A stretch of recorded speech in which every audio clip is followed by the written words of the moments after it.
देश में जो माहौल है, लोग डरे हुए हैं। हमारे इस कार्यक्रम का मकसद है लोगों के डर को खत्म करना। अब ये डर सच है, गलत है, ये आप लोग बता सकते हैं। तो सरकार की तरफ से क्या कोशिश हो रही है कि लोगों का डर खत्म किया जाए? और पहली बात तो ये है कि ये डर वाजिब है या नहीं है?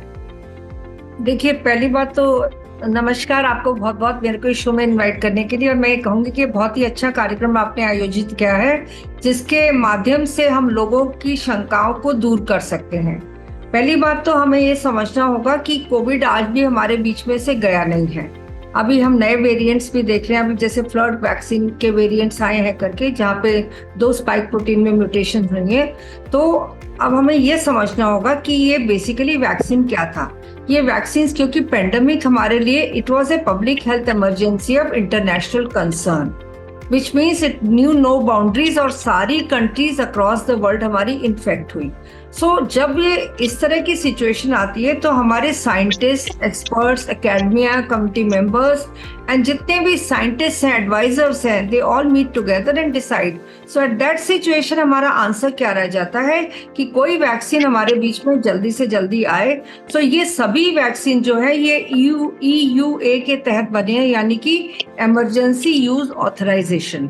तो इसका मतलब है कि जो भी मैन्युफैक्चरर है वो हमारे जो FDA के थ्रू EUA को अप्लाई करता है और उसको सैंक्शन मिलती है। और जितने भी हमारे सारे वैक्सीन हैं, आज हम चाहे नोवावैक्स की बात करें, मॉडर्ना की बात करें, फाइजर बायोटेक की बात करें, या एस्ट्राजेनेका का हमारा जो वैक्सीन है कोविशील्ड की बात करें, या फिर हम बात करें हमारे कोवैक्सीन की, या फिर अभी ज़ाइकोविड डी भी वैक्सीन जो बाद में आया, DNA वैक्सीन है, ये सभी वैक्सीन जो हैं इमरजेंसी यूज ऑथराइजेशन के लिए बने थे। परंतु इसका मतलब है कि वो तीनों ट्रायल के फेजेस करेंगे, यानी कि first phase, second phase, third phase. First phase कम लोगों में ताकि सेफ्टी देख सकें, उसके बाद सेकेंड फेज थोड़े ज्यादा में ताकि हम सेफ्टी और इम्यूनोजेनेसिटी देख सकें, और थर्ड फेज, और उसके बाद आ गया आपका पोस्ट मार्केटिंग फेज। तो बेसिकली ये हमने देखते हैं कि इमरजेंसी यूज ऑथराइजेशन का क्या मतलब था। बेसिकली इमरजेंसी यूज ऑथराइजेशन का मतलब था कि vaccine will save us from severe hospitalisation, severe infection and death. ये 3 चीजें थी हमारे माइंड में कि जो कि ये वैक्सीन करेगा। और जब ये वैक्सीन ने ये अपना काम किया, आप देखेंगे कि पूरे विश्व में भारत का उदाहरण हम क्यों देते हैं। भारत का उदाहरण देखते हैं कि how 1 billion people have fought against Covid. इसमें केवल गवर्नेंस या लीडरशिप का इंपॉर्टेंट रोल नहीं था, vaccination also played a very very important role.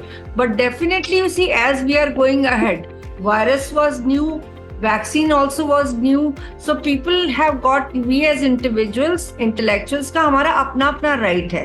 परंतु आप देखेंगे अगर हम कोविशील्ड की बात करें, जितने भी लोगों को हुआ वो फर्स्ट डोज लेने के बाद हुआ। मेजॉरिटी ऑफ द पीपल है फर्स्ट डोज का। मैं सब्जेक्ट एक्सपर्ट कमेटी की भी मेंबर हूँ, जो कि कोई भी वैक्सीन आता है उसको हम देखते हैं भारत में, वो केवल कोविड से रिलेटेड नहीं, बाकी सब वैक्सीन, चाहे हम निमोकोकल की बात करें या हम इन्फ्लुएंजा वैक्सीन की बात करें, चाहे हम जितने भी वैक्सीन हैं।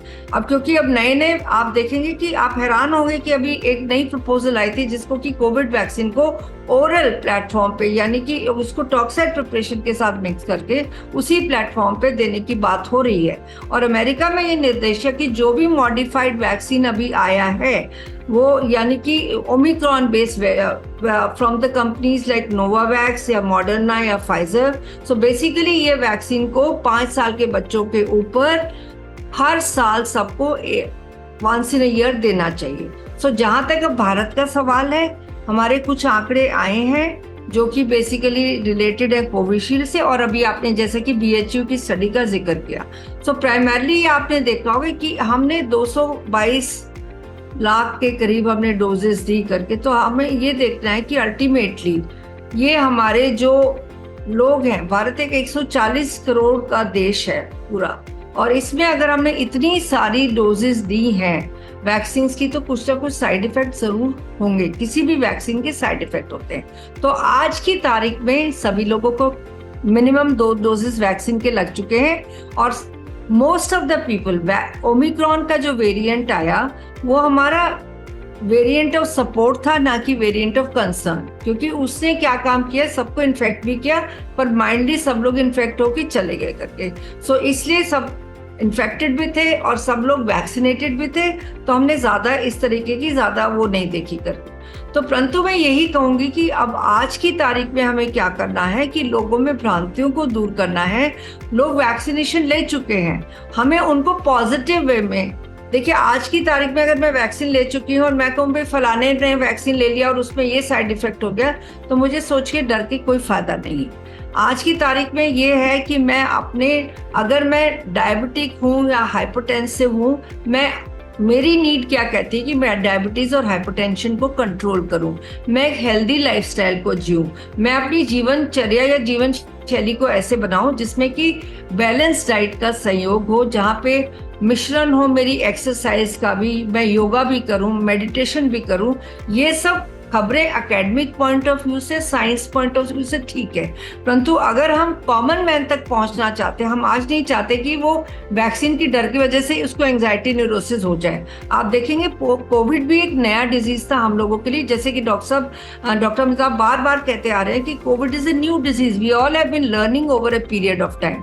ठीक है, तो बेसिकली जब हम जैसे जैसे हमने सीखा इसके विषय में, तो हमने ये भी पता लगाया कि लॉन्ग टर्म कोविड भी है, लोगों को कॉफ भी अभी हो रहा है, बॉडी एक भी अभी हो रहा है, कुछ लोगों को कार्डियक प्रॉब्लम्स भी हुई हैं बिकॉज ऑफ कोविड पर से, डिजीज पर से। तो हमें बेसिकली सतर्क रहने की जरूरत है, वॉचफुल रहने की जरूरत है, परंतु भय से कि हमने वैक्सीन लिया है, ये बिल्कुल ही आज की डेट में मैं कहूँ बहुत गलत होगा। साइंस का अपना काम है, लोग रिसर्च करेंगे, हम सब लोग रिसर्च करते हैं वैक्सीन के क्या इफेक्ट्स हैं, या फिर हमारे लॉन्ग टर्म कोविड के क्या इफेक्ट्स हैं, या कितने लोग हॉस्पिटल है। आप देखिए हमारी डेथ्स बहुत ही कम थी कंपैरेटिवली बाकी देशों के उसमें, क्योंकि हमारी लीडरशिप और हमारी वैक्सीनेशन की पद्धति भी, हम लोग फेज बाय फेज गए। हम गए भी उधर से कि हमने हेल्थ केयर वर्कर्स, एल्डरलीज, धीरे धीरे हम लोग यंगर लोगों पे आए। और अभी भी जो मैं आपको ये बता दूं कि जो नया वैक्सीन आने वाला है उसमें Covid, influenza plus respiratory viruses का सम्मिलन होगा, तो मिलके ये एक नई वैक्सीन बनेगी जो कि लोगों को दी जाएगी।